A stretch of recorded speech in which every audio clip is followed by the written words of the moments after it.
Thank you for coming on back. I hope some of you will come again. I'm going to start off with a little history behind it. The mystery spot was first purchased in 1939 by a man named George Preyzera. Now, Mr. Preyzera, he was originally only interested in buying a flat land right down there. It's now our lovely park now. He wanted to build a summer home on it, but the lumber company that was selling him that land said if he wanted to buy it, he had to also buy this hillside right here, and that hillside there, in a package deal. So Mr. Preyzera, he thought this over, and he realized, well, it's still a really good deal. So he went ahead and bought it.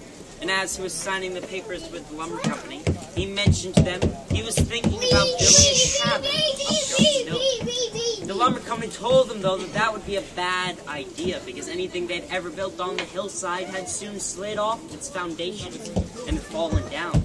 They said that he could build anything he wanted on the flatland or that hillside, but anything he built on this hillside would soon slide off its foundations. So Mr. Preyzera thought this was rather strange, so he hired a group of surveyors. They came out here to survey this land. They started walking up this hill. As they walked up this hill, they noticed it seemed as if a strange force was pushing them back down. It was a lot harder to walk up this hill than it should have been. They also noticed that their compasses weren't working properly. Depending on where they stood on the hill, their compasses could be having up to 180-degree variations. It means north pointing south, south pointing north.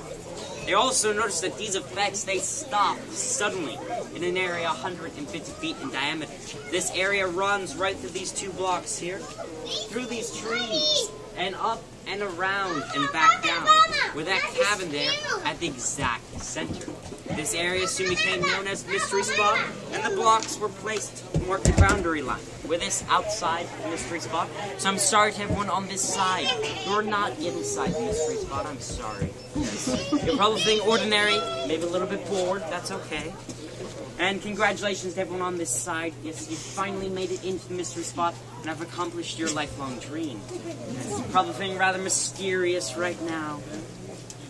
And then you, sir, right there. You're on the boundary line of the Mystery Spot, probably feeling mysteriously confused. Because now when these blocks were first placed here, they were exactly level.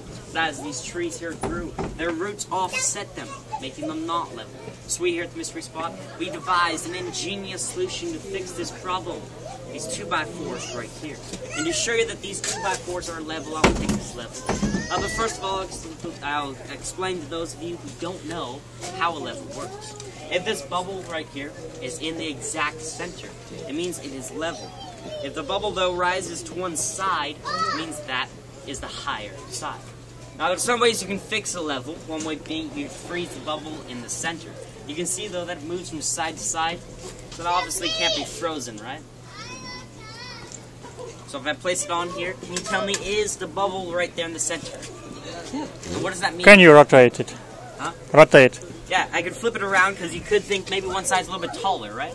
So if I flip it around, place it back on down, you'll see it's still right there in the center. And what does a bubble being right in the center mean? Level. It's level, exactly. So I'll place it on over here. It's still there in the center. And once again, flip it around. And it's still there in the center. So these 2x4s, they are level. So now I'm going to need 2 volunteers. They're going to stand up on the 2x4s like they're on skis, just like so. And I'm going to be measuring your eye levels. So you, sir, you're obviously the taller. You're staring above the top of her head.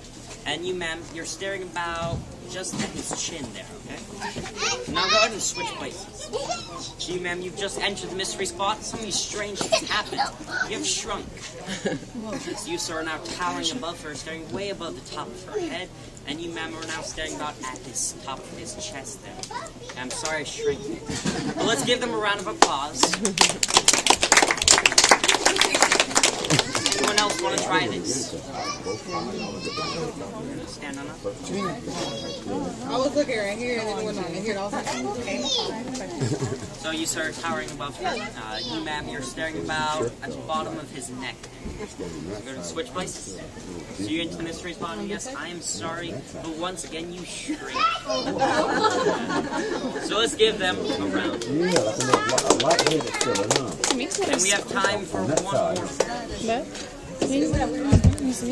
Excuse me, can I make You guys about the same height. You're a little bit taller. You gotta switch places. You went to the mystery spot, and I'm sorry, but yes, you shrink. You're now definitely the taller one. Congratulations. I'm sorry. You were thinking it's gonna happen in a few years, but it's happened now. So let's give them a round of applause.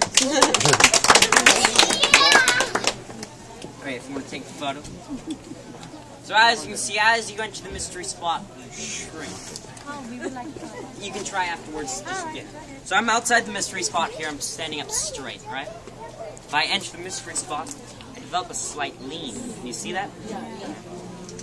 Now you might be thinking, well, maybe this lean, it could account for the height change. This lean's only 3 degrees. And a 3-degree lean will only count for about half an inch change in height.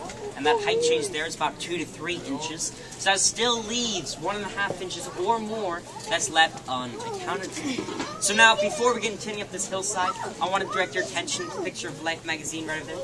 That's the 1948 issue of the Harding family. They're demonstrating the famous 17-degree lean, which you all soon experience. The funny thing about that photo there, it's not the traumatic lean, it's that that woman's name is Eileen. Right? Eileen. Yes. Now, it's a good thing a lot of you laughed, because that was the best joke of the tour. Yes, I know, I'm sorry. So as we continue up this hill, it's rather steep. There's handrails here for you to use. Go on up. Go on up, everyone.